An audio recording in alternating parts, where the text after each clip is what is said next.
ये बात होगी साल 1898-99 की, जब एक 10 साल का लड़का रानी विक्टोरिया के राज्यारोहण की 50वीं जयंती पर बांटी गई मिठाई को ये कहते हुए कूड़ेदान में फेंक दिया कि हम विदेशी राज्य की खुशियां क्यों मनाएं।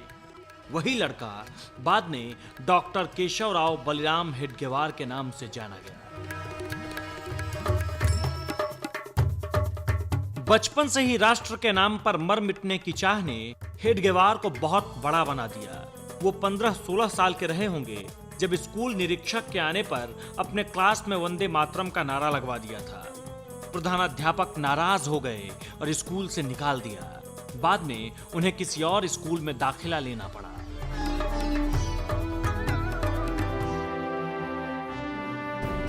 मेडिकल की पढ़ाई करते वक्त ही हेडगेवार बंगाल के क्रांतिकारियों के संपर्क में आ गए थे।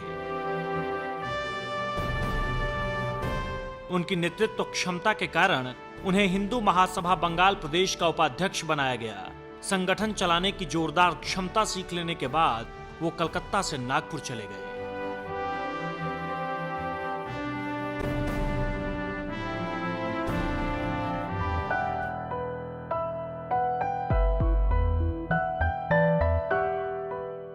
डॉक्टर हेडगेवार का जन्म 1 अप्रैल 1889 को महाराष्ट्र के नागपुर में पंडित बलिराम पंत के घर हुआ।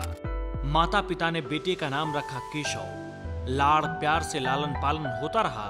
बाद में अपने दम पर हेडगेवार ने दुनिया को बहुत कुछ दिया।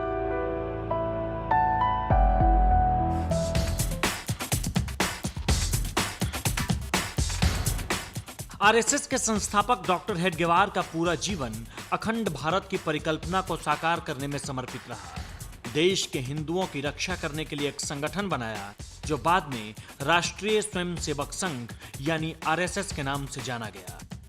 आरएसएस का आधार इसकी शाखाएं मानी जाती है, पर यह रोचक बात रही कि जिस संगठन की शुरुआत महाराष्ट्र के नागपुर से हुई, उसकी पहली शाखा मध्य प्रदेश के खंडवा शहर से हुई।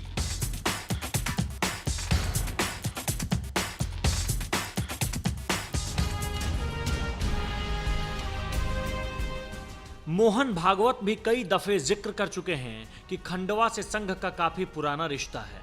खंडवा से शुरू हुई संघ की पहली शाखा आज पूरे विश्व में फैल चुकी है। उन्होंने कहा कि डॉक्टर हेडगेवार और माधवराव सदाशिवराव गोलवलकर ने खंडवा आकर स्वयंसेवकों को जोड़ा था।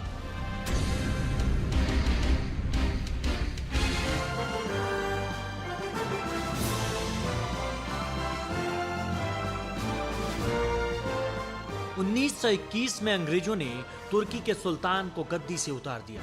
ये बात भारत के मुसलमानों को बिल्कुल नागवार गुजरी थी। जगह जगह आंदोलन हुए। केरल के मालाबार जिले में आंदोलन ने उग्र रूप ले लिया। अंग्रेजों के सामने मुसलमानों की चली नहीं, उनका कहर केरल के निर्दोषों पर टूटा। इस घटना के बाद से उनके जीवन का लक्ष्य बदल गया। पहले स्वतंत्रता संग्राम की असफल क्रांति और तत्कालीन परिस्थितियों को ध्यान में रखकर एक अर्धसैनिक संगठन की नींव रखी। साल 1925 के विजयदशमी के दिन एक हिंदू युवक क्लब की नींव डाली। नाम रखा राष्ट्रीय स्वयंसेवक संघ।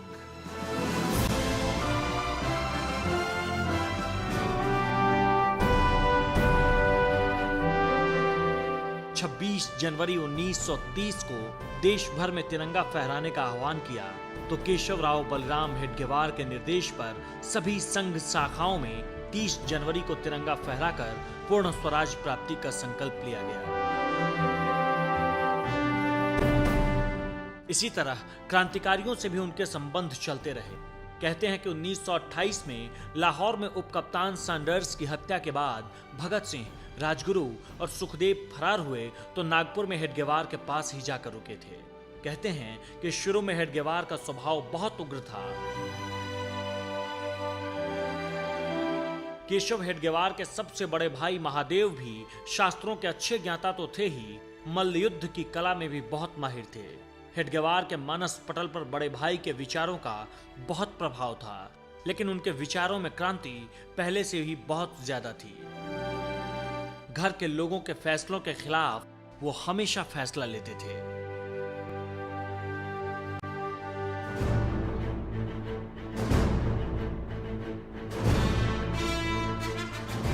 हेडगेवार की सोच गजब की सोच थी। उनकी सोच का ही नतीजा है कि संघ की चमक बढ़ती जा रही है। हेडगेवार ने 40 के दशक में ही दुनिया को अलविदा कह दिया। वो आज भले ही इस दुनिया में नहीं हो, लेकिन उनकी सोच हमेशा सलामी मांगती है।